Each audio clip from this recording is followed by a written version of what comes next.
Bom dia, Telmo Correia. Com esta entrevista, vamos fechar este ciclo de entrevistas pré-orçamento, em que já se ouviu o PS dizer que não se trata de salvar o governo, mas sim o país, a esquerda a exigir sinais mais concretos nas negociações do orçamento e o PSD a lembrar que foi António Costa quem traçou uma linha vermelha ao dizer que se tivesse de contar com o PSD, o governo caía. Pelo meio disto tudo, o Presidente da República foi multiplicando apelos contra a instabilidade. Pergunto se Marcelo Rebelo de Sousa faz bem em falar agora ou se deveria, logo no início desta legislatura, ter pedido um compromisso mais estável e mais firme ao Primeiro-Ministro?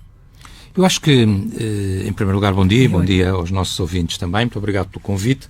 Espero fechar bem este ciclo de entrevistas e dizer, vamos lá ver, o Primeiro-Ministro escolheu de alguma forma o seu caminho. Se quiser que lhe dê uma expressão, que espero não ser abusiva, mas é o que eu penso sobre o assunto. Eu acho que o Dr. António Costa, neste momento, não sabe muito bem como é que há de sair do buraco onde se meteu. Mas foi um buraco em que ele se meteu, ninguém o mandou meter-se neste buraco, ele eventualmente não tinha necessidade disso e, portanto, fazendo um bocadinho a análise das relações partidárias antes de irmos à questão do Presidente da República, o Dr. António Costa estabeleceu, para chegar ao poder nas primeiras eleições, e portanto não nesta legislatura, mas na anterior, não tendo sido o partido mais votado, não estou a discutir a questão da legitimidade, obviamente, enfim, o Judito sabe isso tão bem como eu, pela experiência que tenho de jornalista parlamentar, a questão da legitimidade é da maioria parlamentar e, portanto, essa existia, mas era uma solução inédita e, portanto, ele, para conseguir construir essa solução inédita e duplamente inédita, porque nunca tinha acontecido o partido que não foi o mais votado assumir o governo, primeiro, dado inédito. Segundo, nunca tinha acontecido o Partido Socialista coligar-se com partidos que não eram até esse ponto coligáveis, porque para o PS histórico, para o PS de Mário Soares, para o PS, eram partidos que, por um conjunto de posições que defendiam contra a Europa, contra a iniciativa privada, etc., não entravam na esfera de poder. E, portanto, ele, para fazer essa solução, escolheu aqueles dois parceiros. Podia agora ter alterado, eventualmente, mas escolheu não alterar. E, portanto, meteu-se numa situação em que há, na minha opinião e na opinião do CDS, uma diferença objetiva entre aquilo que é a necessidade do país e aquilo que é o caderno de encargos que vai ser colocado ao Dr. António Costa pelos partidos mais à esquerda do espectro político. Partidos que, enfim, fazem o seu papel, por assim dizer, seja o Bloco de Esquerda, seja o PCP, mas que, sobretudo, estão preocupados com o seu, enfim, não vou usar uma expressão desagradável, mas com a sua base de apoio, para não dizer outra coisa, e estão preocupados até com a sua base eleitoral também. E, portanto, o que nós vamos ver é exigências de aumento de salário mínimo para além daquilo que seja o razoável, vamos ver as exigências de apoio para este e para aquele setor, vamos ver exigências de aumento mais ou menos descontrolado de despesa pública, tudo aquilo que Bloco de Esquerda e PCP reivindicam para o seu eleitorado. Na nossa opinião, isso é exatamente o contrário daquilo que o país precisa, ou seja, o país precisa de saber, não propriamente como é que aprova este orçamento para 2021, mas como é que está daqui a 4, 5, 10 anos, tendo ainda por cima que recuperar deste atraso enorme que é o da pandemia. E, portanto, nós precisaríamos de um orçamento que, obviamente, tem que atender à emergência, não é isso que está em causa. Obviamente, nós temos que responder à emergência, nós temos que responder às listas de espera e às listas de clínicas e médicas que ficaram por fazer fruto até da pandemia, temos que resolver aos problemas sociais e ao crescimento do desemprego, temos obviamente que responder à emergência, mas depois temos que pensar também num modelo económico que nós queremos. E um modelo baseado em Estado, baseado em despesa não reprodutiva, ou seja, um modelo que assente em consumo e em consumo público, em vez de um modelo que assente numa economia privada exportadora, não é o modelo que nós defendemos para o país. E, portanto, há aí uma situação muito difícil de sair dela, não é? Quer dizer, porque o Dr. António Costa ele próprio limitou-se àqueles dois parceiros. Aqueles dois parceiros, o que lhe vão pôr na emenda é exatamente isto, e ele não consegue... E o Presidente da República neste cenário? Neste contexto também, dizer uma coisa que também é um bocadinho estranha, que é o PSD... parece fazer uma aproximação do Partido Socialista e anda a tentar há não sei quanto tempo, eu diria que já desde a legislatura anterior, Basta ver o que se passou no Parlamento, com o fim dos debates quinzenais, com uma série de sinais do PSD de querer ajudar o Dr. António Costa e ajudar o Partido Socialista, e o Dr. António Costa, até agora, parece um bocado aqueles romances mal-sucedidos em que ele, quando chega a hora da verdade, vai-lhe sempre para trás. É um bocadinho a sensação que eu tenho. O PSD tenta chegar, e o Dr. António Costa chega para lá e não lhes dá grande margem de aproximação. Nós, CDS, não entramos nesse campeonato porque defendemos um modelo alternativo, não acreditamos neste tipo de orçamento. É evidente que, numa expressão que compreenda que tem um lado irónico, pelo menos, ou humorístico, havia aquele célebre comercial daquele senhor que dizia: não negue uma ciência que não conhece. Eu não lhe vou dizer isso, mas vou dizer que também não vou rejeitar um orçamento que não conhecemos sequer. Quer dizer, portanto, vamos ver o que é que vem em termos de orçamento e, quando o orçamento chegar, daremos a nossa opinião. Mas, à partida, pelos sinais que temos, é um orçamento que não merecerá a nossa concordância. O Presidente da República, eu não sei se a posição tem sido sempre igual, quer dizer, ou seja, eu disse-o à vontade, ainda daqui a pouco no plenário discutiremos 2 vetos presidenciais. Quer dizer, o Presidente da República tem falado muito sobre alguns assuntos e, na opinião, tem falado pouco sobre outros assuntos. Por exemplo, aquilo que aconteceu, que eu acho gravíssimo do ponto de vista da democracia, que foi a redução dos direitos dos partidos, o fim dos debates quinzenais, o fim da fiscalização. O Presidente da República não disse nada.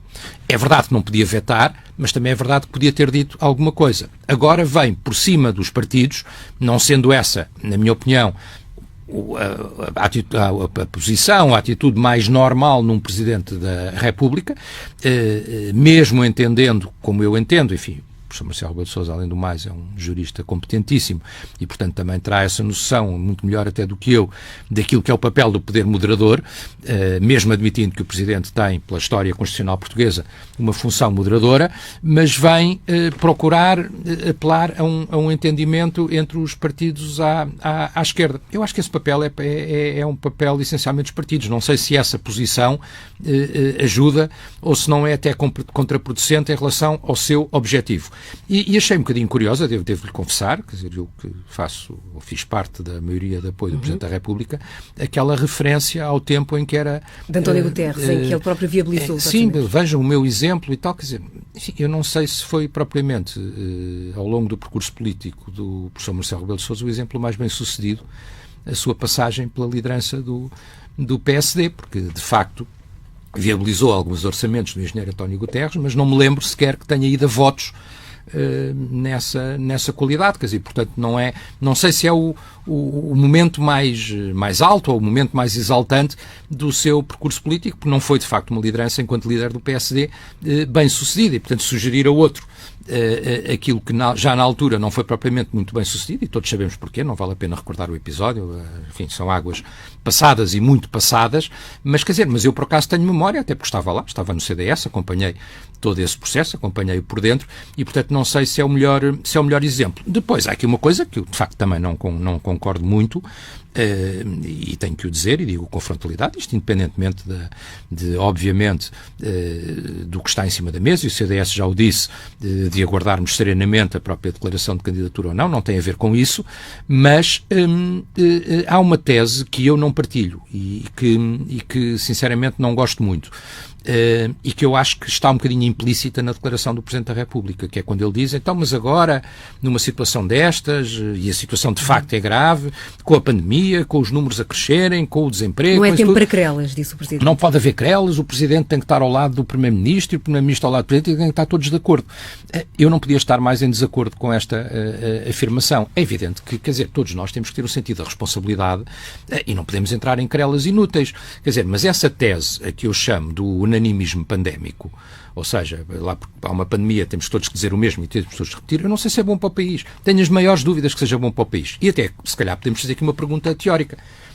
Enfim, nem é o melhor dia no momento em que a notícia, obviamente todos desejamos saúde para toda a gente, é de um problema de saúde do Presidente dos Estados Unidos. Mas essa tese aplica-se a todos os países, por exemplo, só para lhe fazer uma pergunta, ou seja, em todos os países, pelo facto de haver uma pandemia, nós temos que concordar com quem está no poder, seja quem for, e o Governo decide confinar e temos que estar todos de acordo, e decide desconfinar fora de tempo e temos que estar todos de acordo, e decide comprar ou não comprar equipamentos. Isso olha uma suspensão da democracia, para usar uma expressão antiga? Claro que no limite é disso que podemos estar a falar. Eu acho que a democracia, eu sou profundamente democrático e acredito nos mecanismos democráticos. É evidente que eu não vou entrar numa lógica radical, nem vou, não vou até porque não saberia fazê-lo, não tem a ver com a minha natureza enquanto político, nem com a natureza do CDS, entrar em comentários populistas, dizer mal de tudo, deitar tudo abaixo. Não, nós temos que ser responsáveis. Mas é evidente, se eu achar, como já achei, que o Governo está a proceder a um desconfinamento sem ter as medidas de proteção adequadas, que, por exemplo, devia ter pensado um bocadinho melhor quando começou a desconfinar em Lisboa. Eu disse, o atraso não foi muito, mas nós dissemos que achámos que o confinamento, quando ele foi feito em março, podia ter sido uma semana antes. O CDS propô-lo, eu propus no Parlamento formalmente, designadamente o fecho das escolas. Quer dizer, nós propormos isso, é desse debate, é desse tipo de debate, desse tipo de propostas, desse diálogo, que saem as boas ideias. Quer dizer, se o Dr. António Costa dizer, agora ainda estou a pensar, então pronto, estamos todos de acordo, o senhor vai lá pensar, e depois venha-nos cá dizer, não é bom para a democracia, porque a democracia tem que ser feita de escrutínio. E em momentos difíceis, o escrutínio tem que ser exigente, e tem que ser mais exigente até. É evidente que depois com sentido da responsabilidade, quer dizer, não vamos estar só a deitar abaixo, não vamos só a atacar por atacar, quer dizer, portanto, mas essa ideia de que temos de estar todos de acordo e temos que defender todos o mesmo, porque estamos numa situação pandémica, não, quer dizer, e depois, quer dizer, também vamos lá ver. Eu acho que é desejável que haja estabilidade política, a estabilidade política é um valor em si mesmo, mas há países que durante este período, se tiverem eleições, têm, quer dizer, também portanto, não vejo... um ciclo eleitoral agora, que não é possível de abrir, pelo menos até março, não seria possível. No meio da presidência portuguesa com as autárquicas também não seria sim, temos a presidência portuguesa, temos as autárquicas, mas vamos ter autárquicas, não sabemos ainda em que circunstâncias, esperemos que esta situação esteja mais ultrapassada, e também não há um drama por aí, não estamos a falar de uma ruptura, quer dizer, portanto, não vale a pena dramatizar para explicarmos que temos que estar todos de acordo em todas as circunstâncias, quer dizer, vamos falar claro nessa matéria. Eu posso até entender, quer dizer, nós temos que ver aquilo que cada um diz a partir da posição onde está. E, portanto, quando eu fala o líder parlamentar do CDS, quer dizer, no momento atual do CDS e nas nossas circunstâncias atuais. Quando o Presidente da República fala como, obviamente, com uma outra preocupação, e eu compreendo isso, e com uma preocupação muito mais global e muito mais geral do sistema, etc. O que não significa que eu tenha que estar, mesmo tendo sido seu eleitor, tenha que estar de acordo com todas as apreciações. Acho que esta apreciação do não se pode criticar o Governo, não se pode dizer nada, temos que estar sempre de acordo, parece-me por vezes um pouco excessiva, e tenho até a percepção que não sou o único eleitor à direita a pensar isso. Falou do CDS. O CDS tem nova liderança desde o início do ano. O que é que tem faltado para se impor, nomeadamente, tendo em conta as sondagens, que valem o que valem, mas que não mostram uma descolagem do CDS em relação aos valores que tinha? Pelo contrário. Eu acho que, enfim, as circunstâncias do CDS são circunstâncias difíceis e em que a circunstância do país e da política veio, de alguma forma, agravar. Enfim, e acho que todos temos que ser responsáveis e todos que temos que ser institucionais, ou seja, vamos lá ver, o CDS é importante, é útil e é relevante para o sistema político português, na minha opinião, é útil e é muito relevante. Devo-lhe dizer até, olha, entroncando no que acabei de lhe dizer, vamos olhar para o sistema partidário. Há uma esquerda que, mais à esquerda, muito afirmativa, muito reivindicativa, que, de alguma forma, passa a expressão, aprisionou um primeiro-ministro, que não é dessa esquerda, é de uma esquerda mais tolerante, mais europeia, que é do Partido Socialista, mas que está, de alguma forma, ligado e não quer desligar-se dessa esquerda mais radical. Temos um PSD, como eu disse há pouco, com todo o respeito e toda a simpatia que eu tenho até pelo Dr. Rui Rio e pelo meu colega que aqui esteve, recém-eleito líder parlamentar também, Dr. Adão e Silva, com todo o respeito por eles, parece muitas vezes querer virar-se para o Partido Socialista e para o centro. E depois temos fenómenos mais à direita, mais radicais e mais populistas que pelo menos têm um efeito mediático relevante, não sabemos se têm um efeito eleitoral, mas têm pelo menos um efeito mediático. Isto significa que aquela direita, uma direita democrática, uma direita tradicional, uma direita conservadora, uma direita de valores, talvez nunca tenha sido tão importante como agora. E como é que essa direita recupera? Com que espaço e com que meios, no fundo? Pronto, agora, o que acontece é que, de facto, como disse, o CDS passou por um processo complicado, um processo em que o partido tem um resultado que, enfim, nas nossas piores expectativas não aconteceria. Já não foi a primeira vez e depois recuperaram. E depois recuperou. Há paralelo entre as duas. Mas hoje tem aqui uma situação que é esta, quer dizer, o presidente eleito do CDS tem, obviamente, toda a legitimidade, porque ganhou o Congresso e ganhou bem. E precisa, obviamente, se calhar, de fazer o seu percurso, de fazer a sua afirmação e de ter tempo para o fazer. As circunstâncias em que o tem feito, designadamente, repare, alguém que é eleito e um mês depois o país fechou e trancou as pessoas em casa, se calhar isso também complicou, sobretudo para quem, não estando no Parlamento, tem que fazer o seu percurso. E, portanto, quer dizer, eu acho que o CDS tem que encontrar maneira de fazer esse percurso, tem que estabelecer pontes, tem que ir buscar os seus melhores, porque, na minha opinião, há mais do que uma utilidade, uma necessidade absoluta, até porque, quer dizer, eu vejo tanta gente a dizer não, mas isto, a direita tem que ser aquela direita que nós conhecemos, uma direita democrática, europeia, de valores, consistente, sem radicalismos, sem fazer aquilo que fazem os populistas, que os populistas, qualquer coisa que lhes diga, começa sempre a estar tudo uma desgraça, e é tudo um escândalo, e é tudo uma vergonha, e vivem disso, quer dizer, portanto, e não são construtivos. Portanto, haver uma direita política construtiva é muito importante. E eu acho que sem o CDS ela não existe. Ela é mais do que o CDS, como é evidente. Mas sem o CDS não existe. E, portanto, é um caminho que tem que ser feito. Estou certo que o Presidente do CDS fará o seu melhor no âmbito das suas funções, como é a minha responsabilidade no âmbito do grupo parlamentar, que é aí que eu estou, com um grupo parlamentar reduzido, mas com um grupo parlamentar, enfim, basta ver quem são os deputados, João Gonçalves Pereira, Ana Rita Bessa, mas, e também João Almeida, Cecília Meirelles, deputados, já todos eles, alguns deles ex-membros do governo, todos eles deputados já há algum tempo, tudo gente muito qualificada. Enfim, retomarmos um bocadinho até a ideia e o exemplo de outros grupos parlamentares. Dizíamos dito há pouco. O tal partido, da altura do partido. Claro, quer dizer, até com a modéstia e a humildade que, pelo menos a mim, eu procuro ser um valor essencial e, portanto, não me vou comparar, enfim, a algumas dessas grandes figuras de CDS do passado. Mas dizer que também nós, na atual circunstância, pudermos também ser um grupo parlamentar com quadros capazes e competentes, darmos esse exemplo de lealdade ao partido, porque achamos que essa lealdade ao partido é muito importante para o país. Estamos mesmo a fechar duas questões finais. O Parlamento vai debater agora, ainda antes do orçamento, a proposta de um referendo sobre a eutanásia, que o CDS apoia. Pergunto se esta é uma questão complexa, como é possível de reduzir a uma questão de sim ou não, na leitura do CDS. Eu acho que, se quisermos, ao fim e ao cabo, seja qual for a questão, a política acaba sempre por ser dual. Quer a gente queira, quer não. Enfim, isso já é uma visão minha, é uma visão, se quiser, um bocadinho conservadora, mas é verdade. No limite, nós temos que decidir sim ou não sobre uma parte das coisas. Isso é ser político, isso é decidir e isso é governar. E, portanto, é evidente que depois há os contornos, mas, no limite, nós concordamos com a ideia da eutanásia ou não concordamos com a ideia da eutanásia. O que o CDS tem dito nessa matéria é que, hoje em dia, com a capacidade de tratamentos paliativos que nós temos hoje em dia, com a capacidade de afastar, ou pelo menos de minorar seriamente a dor e o sofrimento, com o avanço da medicina, com o tomar-se às vezes uma decisão irreversível, porque repare, a eutanásia que é proposta não é só para pessoas que têm uma idade muito avançadas e que estão com uma doença terminal. A eutanásia que é proposta pode ser para uma pessoa que tem uma doença hoje, mas que essa doença amanhã seja tratável. Nós estamos a ver, olhe para a vacina, ainda não a temos, infelizmente, mas olhe para a rapidez com que se está a acelerar o processo para encontrar uma vacina para combater esta pandemia. A medicina está a evoluir enormemente. E, portanto, quem defende uma cultura de vida, quem defende uma cultura de ajuda, quem defende uma cultura de apoio, nós temos, por isso, um conjunto vasto de propostas de reforço de tudo aquilo que são os cuidados paliativos, cuidados para tratar as pessoas que estão em sofrimento, que estão em dor, que estão até em fase terminal, e, portanto, quem pensa assim, no limite, acha que não deve haver eutanásia. De resto, é curioso que, inclusivamente, o Vaticano e a Igreja Católica veio recentemente tomar uma posição muito clara nessa mesma matéria. Obviamente, quer dizer, a religião não manda na política, ou não deve mandar, na minha opinião, mas não deixa de ser uma posição relevante.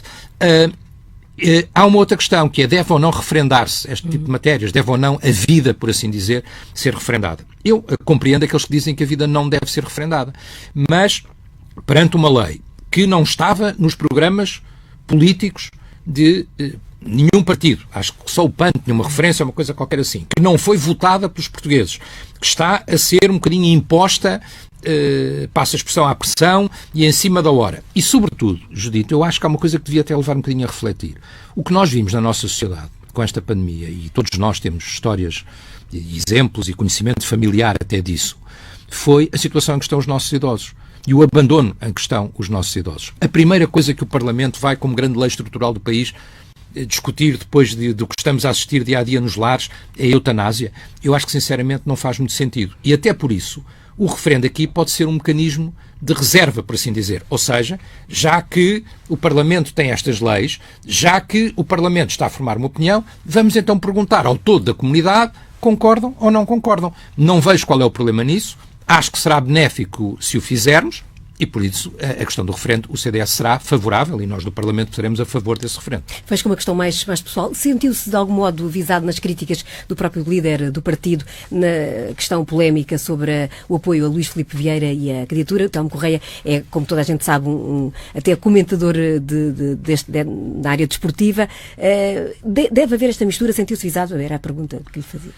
Eu acho, quer dizer, a crítica era, obviamente, como o próprio esclareceu, dirigida em primeira mão ao Sr. Primeiro-Ministro e ao Presidente da Câmara de Lisboa. E devo até dizer que eu, nesse ponto de vista, sempre disse uma coisa, e com isto penso ser claro, que é: eu acho que quem tem funções executivas, e se eu tivesse aquele tipo de funções executivas, manteria uma neutralidade absoluta.